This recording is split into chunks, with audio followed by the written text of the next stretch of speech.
It is Wednesday, 2:14 p.m. Pacific Standard Time. You are a passenger on Flight 402, descending towards Los Angeles International Airport. The weather is thick fog, visibility is near zero. You are not worried. You know that modern planes land themselves using automated guidance systems. Suddenly, the plane banks aggressively to the left. The engines roar as the pilot initiates a steep climb. The fasten seatbelt sign chimes aggressively. You feel the gravity pressing you into your seat. The intercom clicks on, but the pilot's voice is shaking. He says, "Ladies and gentlemen, we have lost global positioning. We are flying blind." At that exact second, every Uber driver in San Francisco stares at a frozen screen. Every avid hiker in the Rocky Mountains checks their Garmin watch, only to see it searching for a signal that will never come. Every container ship in the Pacific Ocean loses its digital heading. You think this is an inconvenience. You think you will just have to use a paper map today. You are wrong. The death of GPS is not about getting lost. It is about the end of time itself. Welcome to the Silent Sky simulation. To understand the catastrophe that is about to unfold, you have to understand what GPS actually is. You think it is a map. It is not. The Global Positioning System is a constellation of 31 satellites, orbiting 12,000 miles above your head. Each one carries an atomic clock, the most precise timekeeping device ever created.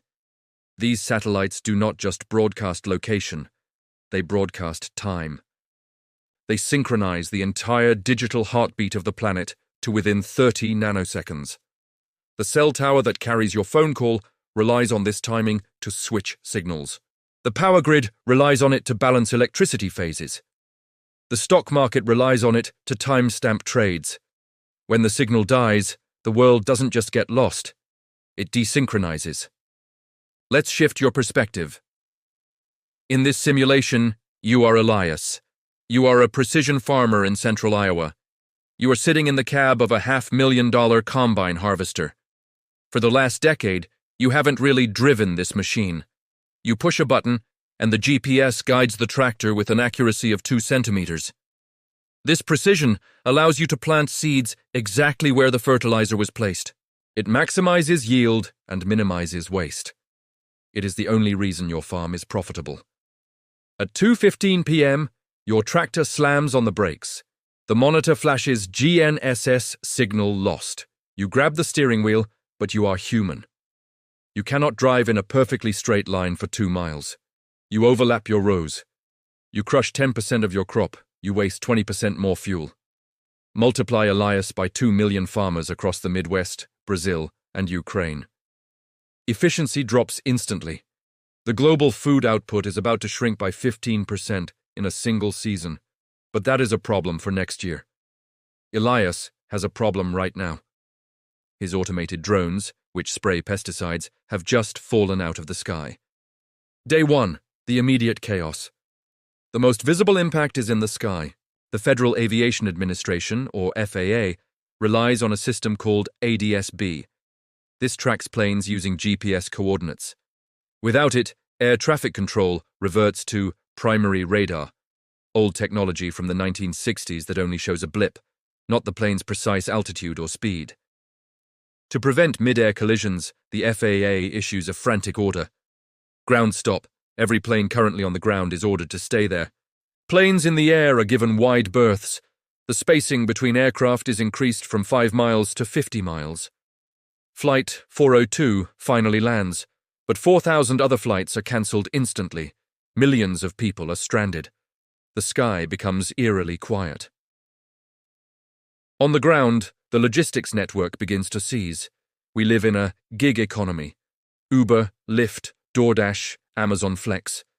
These services are entirely dependent on algorithmic routing. A driver does not know where 1402 Oak Street is. The app tells him. When the app fails, the drivers quit. Millions of deliveries, food, medicine, spare parts are abandoned in the back of sedans.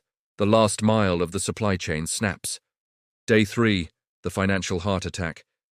This is the part of the simulation nobody discusses. The New York Stock Exchange and the London Stock Exchange are not run by humans shouting on a floor. They are run by algorithms fighting for microseconds.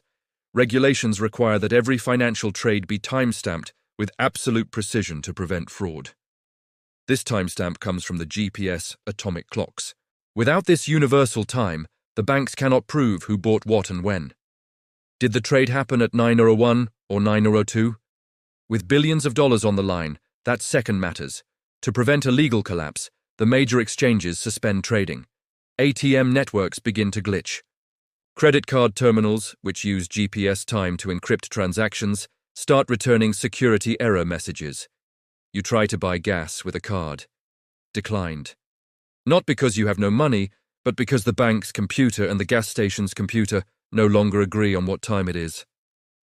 Day 7, the Grid Wobble. The electrical grid is the largest machine on Earth. It is composed of thousands of power plants, nuclear, coal, wind, solar, all pushing electricity into the same wires. To work, the electricity must be in phase. It must vibrate at exactly 60 Hz, perfectly synchronized. Engineers use devices called phasor measurement units, or PMUs. These devices use the GPS signal to keep the grid in sync across thousands of miles. Without GPS, the grid operators in Texas and the grid operators in New York start to drift. The phases clash. This creates massive surges of dirty power. Protective relays trip to save the equipment. Suddenly, you are in the dark. Rolling blackouts begin across the eastern seaboard. It is not a fuel shortage. It is a timing shortage. We have the power, but we cannot distribute it without blowing up the lines. Day 14. The blind ocean. The ocean is big. Without GPS, a container ship in the middle of the Pacific is effectively back in the 18th century. Modern captains do not use sextants.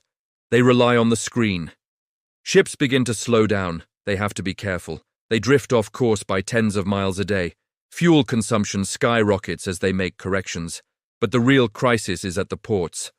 Modern ports like Long Beach or Rotterdam use automated cranes. These cranes use GPS to find the specific container among stacks of thousands. Without the signal, the cranes are blind. The port operators have to send men with clipboards into the stacks to manually identify containers. The efficiency of the port drops by 80%. Ships are lined up for miles offshore, waiting to unload. The shelves in your local Walmart are now completely empty of imported goods. Day 30, the fog of war. The geopolitical consequences are terrifying. The United States military is the most powerful force in history because of GPS. Precision-guided munitions, drones, cruise missiles, they all need the satellite signal.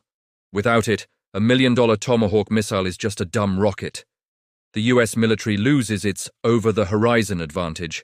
Drones cannot fly. Ground troops cannot call in precise airstrikes because they don't know their own exact coordinates to give to the pilots.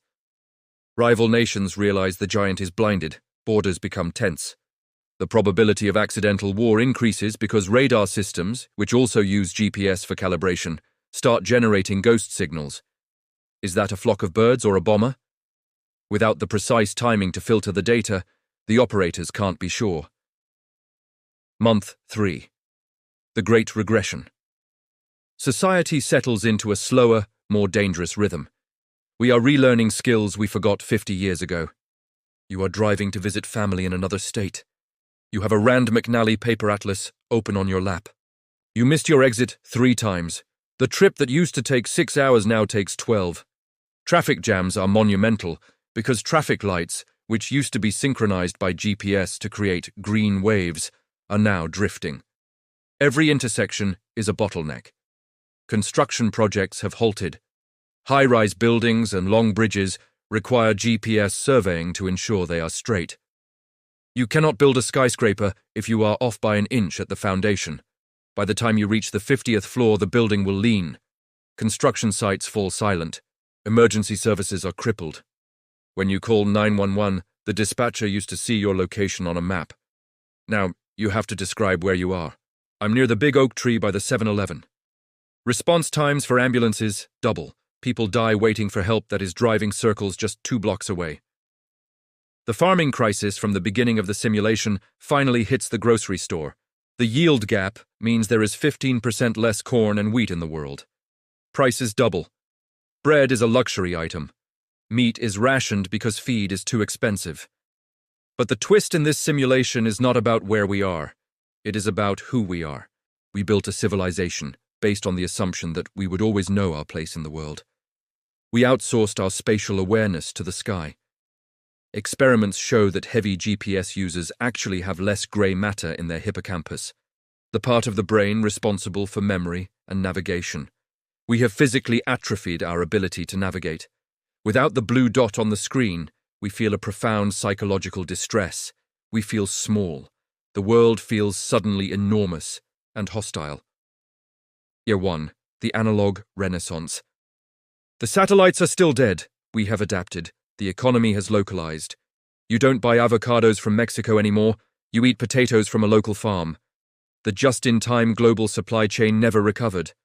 Warehouses are back in fashion. We hold stock because we don't know when the next truck will arrive. A new industry has exploded. The return of the clockmaker. Since we can't get atomic time from the sky, we have to wire our cities together with fiber optic cables dedicated solely to time signals. It is a massive infrastructure project, costing trillions. We are physically hardwiring the Earth because the wireless dream failed. We are poorer. We move slower. We are more isolated, but we are also more present. You look at the road signs now, not your phone. You know the names of the streets in your neighborhood. You look at the stars again, not because they are pretty, but because you need to know which way is north. The day the GPS died was the day we had to open our eyes and look at the world directly, without a digital filter. So, the next time you tap Get Directions, remember this. You are asking a nuclear-powered robot, 12,000 miles away, to tell you where you are standing. If that robot stops talking, can you find your way home? Do you own a physical map of your own city? Do you know how to read a compass? Tell me in the comments. If Google Maps went dark right now, could you navigate to the nearest hospital without asking for help? I'll see you in the comments, assuming you can find them.